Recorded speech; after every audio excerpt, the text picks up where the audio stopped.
lelaki muda dan gadis kecil. Tamu Bu, Bibi membungkuk santun, mengarahkan ibu jarinya ke ruang depan. Siapa? Tanyaku sambil melipat koran, melepas kacamata. Tapi sebelum mendengarkan cerita ini, silahkan subscribe dan klik tanda lonceng, untuk berlangganan secara gratis cerita-cerita baru dari kami. Mari kita bangun channel ini bersama-sama. Silahkan bagikan cerita ini untuk teman-teman Anda yang lain, terima kasih. Tidak tahu Bu, belum pernah kemari. Aku mengangguk. Bangkit dengan benak penuh tanya, aku yakin tamu itu bukan teman bisnisku, karena ini hari Minggu. Bukan pula saudara, karena biasanya mereka menelepon lebih dulu memastikan aku ada di rumah. Mungkin saudara jauh atau teman lama yang tidak tahu adat kebiasaanku. Bisa jadi. Begitu membuka pintu kudapati seorang lelaki muda dan gadis kecil yang tengah bercanda di teras. Lelaki itu berkulit coklat terbakar matahari, berpakaian agak lusuh. Si gadis kecil berkulit lebih terang, berbaju baru dengan bahan kualitas rendah. Ketika gadis itu menoleh padaku, segera kutangkap sinar di wajahnya yang membuatku terkesiap beberapa saat. Sinar wajah itu tak asing bagiku. Meski bentuk hidung dan mata kedua tamu itu sama yang membuatku bisa segera menyimpulkan bahwa mereka adalah bapak dan anak, namun kutemui sinar lain di wajah anak itu. Lelaki muda itu menoleh ke pintu, ke arahku. Seketika dia berdiri, mengangguk sedikit dan mengucap selamat siang. Aku menjawab dengan sedikit goyangan kepala. Sedikit saja, tawa kecil si gadis kecil pun terhenti. Kupersilakan keduanya masuk, masih dengan jantung yang sedikit berdebar. Siapa mereka? Lelaki lusuh dengan sorot mata tajam. Jelas kemari bukan untuk minta sumbangan. Setelah kami duduk, dia mulai memperkenalkan dirinya. Saya Jaya, Tante. Dan ini Neila, katanya sambil meletakkan tangannya di bahu gadis kecil itu. Neila, nama yang begitu mirip dengan nama anak gadisku dulu, Neina. Maaf, mengganggu hari libur Tante, katanya. Suaranya mantap dengan intonasi jelas dan tatap mata yang begitu percaya dirinya. Aku yakin dia bukan orang sembarangan. Cara dia berbicara dan tatap mata itu, tidak dimiliki oleh sembarang orang. Untung aku memperlakukannya dengan baik, batinku. Kutatap dia lebih lekat, mencoba menjajaki lebih dalam siapa sebenarnya laki-laki di depanku itu. Dia cukup tampan. Mungkin kemelaratan membuatnya kurang terawat dan tampak lebih tua dari usia sebenarnya. Saya ada titipan dari Neina. Neina, dia menyebut nama itu. Seketika menegang otot-ototku. Maaf baru bisa menyampaikan sekarang, lanjutnya. Sangat terlambat, tetapi memang baru sekarang kami sempat ke kota ini. Dia keluarkan dari tasnya yang kumal sebuah bungkusan pipi dan diulurkannya padaku. Kuterima bungkusan itu dan kubuka salah satu sisinya. Foto kami, aku, suamiku, Andreas, dan Neina. Foto yang dibuat ketika dua anak kami masih kecil. Mungkin Neina baru seusia gadis di depanku itu. Jadi Neina yang telah mengambil foto ini dari ruang tengah, batinku. Neina minta maaf tidak minta izin mengambilnya dan minta tolong saya mengembalikannya kemari. Kenapa bukan dia sendiri yang mengembalikannya pada kami? Keramahan yang baru mulai muncul seketika sirna. Sikapku berubah dingin dan kaku. Ingatan pada Neina, anak perempuanku itu telah membuka kembali luka masa lalu. Masih jelas dalam ingatan betapa anak yang kukandung, kulahirkan dan kubesarkan itu tega nampar wajahku. Aku tak tahu, apa yang telah merasukinya. Neina yang begitu manis dan menyegarkan hari-hari kami sekeluarga, sedikit demi sedikit mulai berubah begitu masuk kuliah dulu. Awalnya, hanya ikut kegiatan kemahasiswaan saja. Selanjutnya dia lebih banyak menghabiskan waktu bersama teman-teman di organisasi mahasiswa. Waktu itu aku mulai menegurnya. Kami sempat berdebat sebelum akhirnya tercapai kesepakatan bahwa aku tidak akan melarangnya berkegiatan selama dia mampu mempertahankan prestasi akademiknya. Lama-lama dia mulai malas pulang.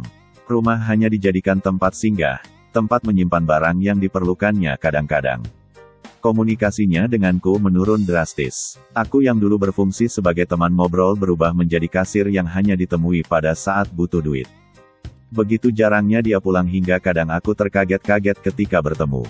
Anak gadisku yang cantik, bersih, dan wangi tiba-tiba kutemui telah jadi malas merawat diri. Dia datang menemuiku dengan wajah tirus, mata lelah, dan baju yang apek. Bahkan pertemuan selanjutnya tidak kutemui lagi rambut hitamnya yang dulu lebat dan indah dengan poni yang membuatnya seperti boneka Barbie. Rambut itu telah dipangkas pendek karena dia merasa terlalu ribet mengurusnya. Aku mulai punya alasan untuk marah dan melarangnya berkegiatan, tetapi dia membantah. Bahkan terang-terangan menyatakan sikapnya terhadapku. Mengkritik aku yang katanya otoriter, menjalankan kepemimpinan rumah tangga dan perusahaan sekehendakku, tanpa mau mendengar usulan dan suara ketertindasan orang lain. Siapa tak akan terbakar? Tahu apa dia tentang kehidupan rumah tangga? Apalagi tentang perusahaan. Tak sadarkah dia bahwa perusahaanlah yang membuatnya bisa hidup seperti sekarang? Perusahaan itu tumpuan hidup kita. Kamu tidak perlu mencampuri urusanku di sana karena kehancuran perusahaan berarti kehancuran hidup kita, kataku pelan namun tajam. Ya, memang perusahaan itu yang membuat kita jaya dan kaya raya. Tetapi ingat Ma, itu bukan hasil kerja Mama. Para buruh itulah tulang punggungnya. Dan selama ini Mama dengan atas nama perusahaan telah memeras tenaga mereka tanpa imbalan yang sepadan, teriak Neina lantang. Aku meradang. Kalau tak suka dengan cara kerjaku, jangan makan dari hasil kerjaku. Pergi, carilah makan sendiri atau tetap tinggal di sini dan kunci mulutmu. Di luar dugaan, benar-benar di luar dugaan, Neina menerima tantanganku. Dia memilih keluar dari rumah. Meninggalkan kehidupan yang tak ada kurangnya ini dan menggantinya dengan kehidupan liar. Kehidupan yang serba tak tentu. Tidur dimanapun dan makan dari siapapun. Entah seperti apa tepatnya, aku tak bisa membayangkan. Pernah aku berniat menyusulnya karena tak tega, tetapi sebelum niat itu kesampaian dia justru memimpin demo karyawan menuntut perbaikan kesejahteraan. Maka tidak sekadar gagal keinginanku menjemputnya, tetapi lebur juga maafku untuknya. Sejak itu aku tak mau berpikir tentang anak itu lagi. Dia kuanggap sudah hilang atau mati. Dia sudah bukan anakku lagi. Rupanya kepergiannya waktu itu sambil membawa foto yang sekarang ada di tanganku ini. Kenapa tak dia kembalikan sendiri foto ini? Tanyaku dengan sisa kemarahan masa lalu. Dia tak bisa, jawab Jaya. Kenapa? Tanyaku. Takut bertemu denganku. Bukan, Jaya menggeleng lemah. Berkedip-kedip sebentar, dia tak bisa menemui siapapun lagi, lanjutnya pelan sambil menahan napas. Sakit, tanyaku masih dengan keangkuhan. Jaya menggeleng. Tanpa menatapku dia berkata-kata, Neina sudah pergi. Setengah tahun lalu, dan laki-laki di hadapanku itu pun mengusap air matanya yang mengambang. Aku menghempaskan diri. Tak sengaja. Memang aku begitu terluka oleh ulahnya dan meniatkan tak menganggapnya lagi sebagai putriku. Tetapi kabar ini begitu mencabik perasaanku. Neina, putri cantikku itu telah pergi selamanya. Maafkan, saya tak bisa menjaganya. Laki-laki itu telah mampu menguasai perasaannya. Sikapnya kembali tenang. Semuanya berjalan begitu cepat. Suatu hari tiba-tiba saya jumpai Neina muntah darah. Saat itu juga saya bawa dia ke rumah sakit. Beberapa hari di sana, dokter menganjurkan agar dibawa pulang saja. Kanker ganas di paru-parunya telah menjalar ke organ-organ lain dan tim medis sudah tidak bisa berbuat apa-apa. Dia berhenti sebentar, menghela napas.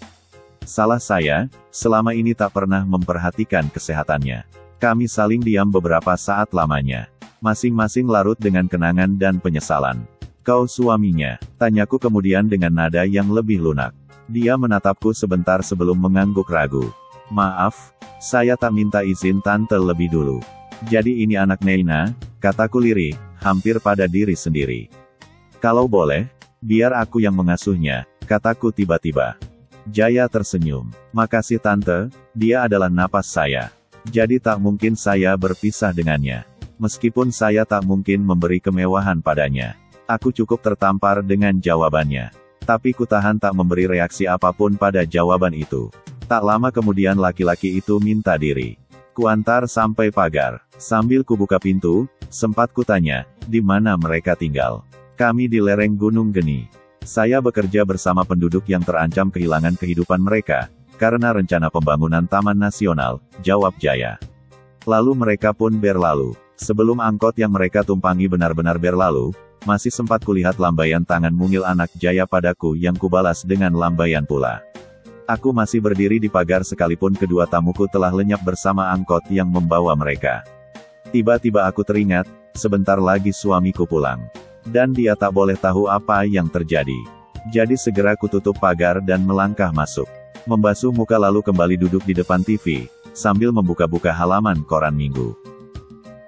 Jika kalian suka dengan cerita ini, silahkan berikan jempol ke atas. Dan jika kalian menganggap cerita ini bermanfaat, silahkan bagikan ke teman-teman yang lain. Jangan lupa untuk subscribe di channel ini. Terima kasih sudah mendengarkan.